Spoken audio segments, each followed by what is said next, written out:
It's Friday, the 25th of June. Welcome to the Breakfast Show. I'm your host, Mark Anthony. I've got no reason to rush off today, so if you've got any questions or comments, please post them below and I'll get to them just as soon as the main part of the show is over. We will get to the news headlines in just a second, but first, let's take a look at which environmentally aware celebrities will be drowning in cards and wrapping paper made entirely from dead trees today. Happy birthday!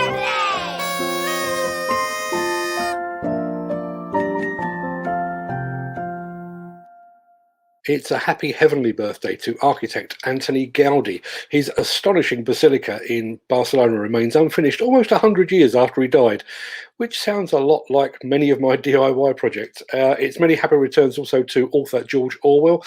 To most of us, 1984 was just a great piece of dystopian fiction writing. To some politicians, apparently, it was both a manifesto and a blueprint. Happy birthday to singer and songwriter Carly Simon. Possibly still the only person in the world to rhyme yacht with apricot. It's an in-joke, I guess. To funny man Ricky Gervais, happy returns to Ricky Gervais, and also to the late, great Mr. George Michael, whose song Praying for Time remains an unheralded masterpiece.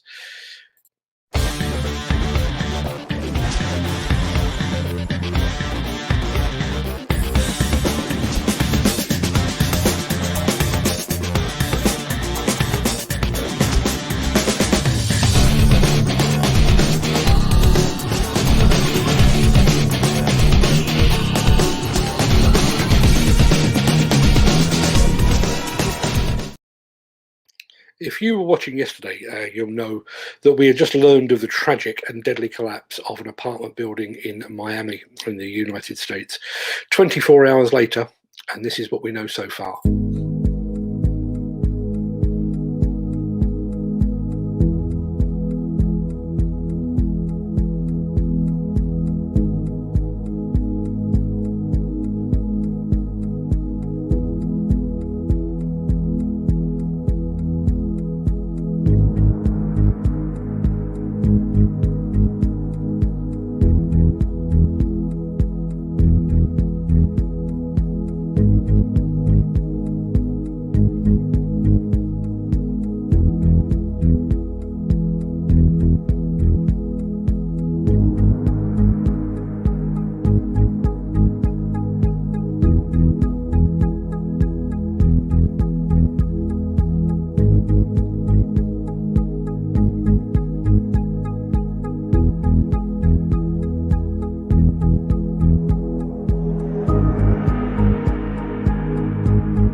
As our film said, the cause of the collapse is not yet known, and although there is already the usual speculation about the quality of both the building methods and the materials used on the construction of Champlain Tower, it will be some time before we learn the true cause.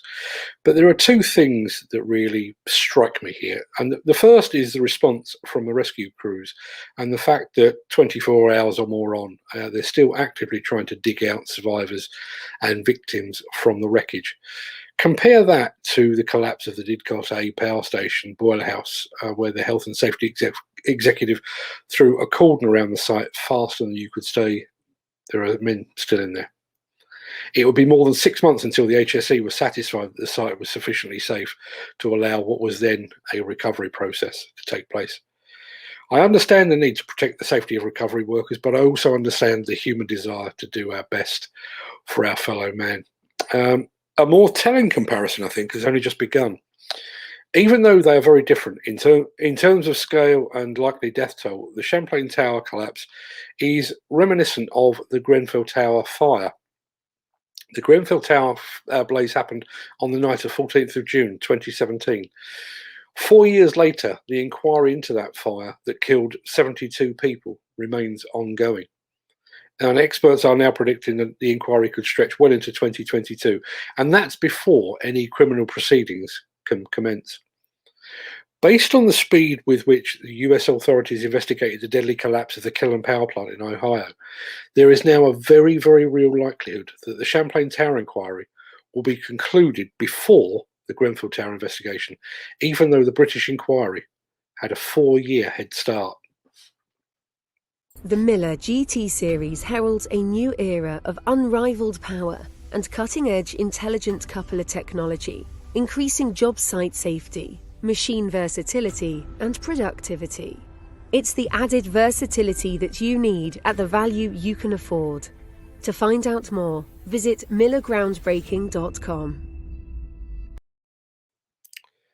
Over the past few years, I've reported on electric machines of every size, shape and hue. I have covered mini excavators, skid steer loaders, telescopic handlers, site dumpers, work platforms, lift trucks, and Lord alone knows what else. So it was surely only a matter of time until some very smart people extended the electrification into the field of compaction equipment.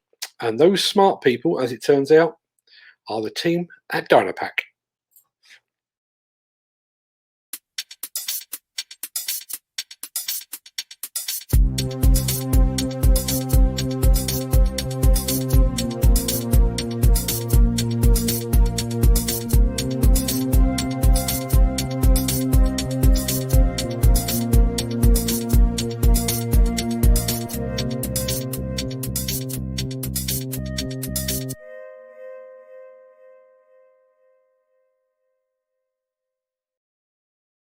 Now, I don't yet have any new details on that new electric roller, but I'm sure the specification will be forthcoming soon, and we'll bring that to you just as soon as we can. I'm fairly sure, and I don't know if Nick Drew is still in the chat here. I'm fairly sure that Dynapack actually showed a prototype electric machine like 8-9 years ago, although maybe that's just my adult brain imagining that. Looking at that machine, though, you can't help thinking it's an obvious addition to the fleets of rental companies that have already started to embrace electric machines with, the aforementioned mini excavators and site dumpers. So be interested to see how that one plays out. Sorry to interrupt the guy with the funny glasses, but if you're enjoying this video, please hit the like button as it helps our channel. Or, better still, share this video with a friend or a colleague.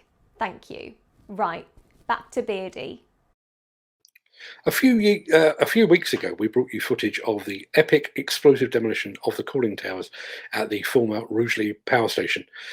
While the national media cameras have since focused upon far more pressing matters, the team at Brown & Mason are still hard at work on the site. And yesterday, the company carried out another explosive event to fill the facility's gas heaters.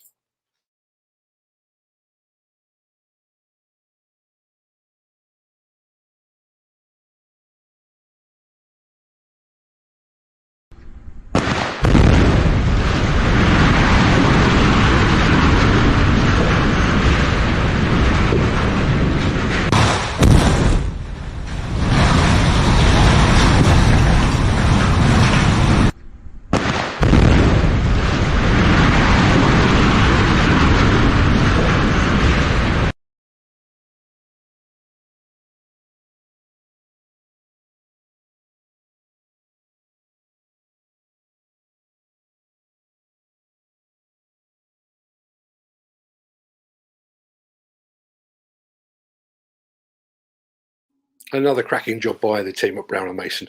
We understand that's actually the final explosive event on the Rugeley site.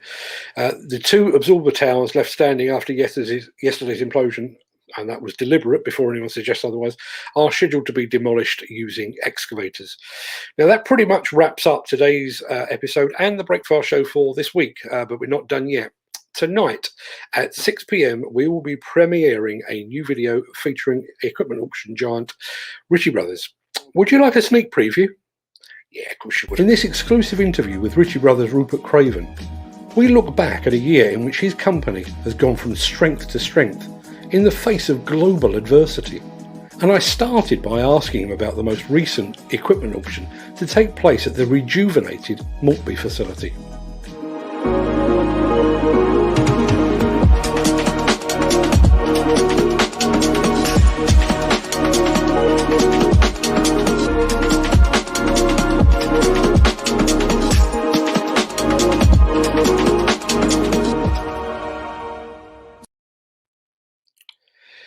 I'm very proud of this film as it happens, so I really hope you enjoy it. You'll be able to see it on Facebook, LinkedIn and YouTube at 6 p.m. this evening, and then it will pop up on Instagram at 6:30 tonight.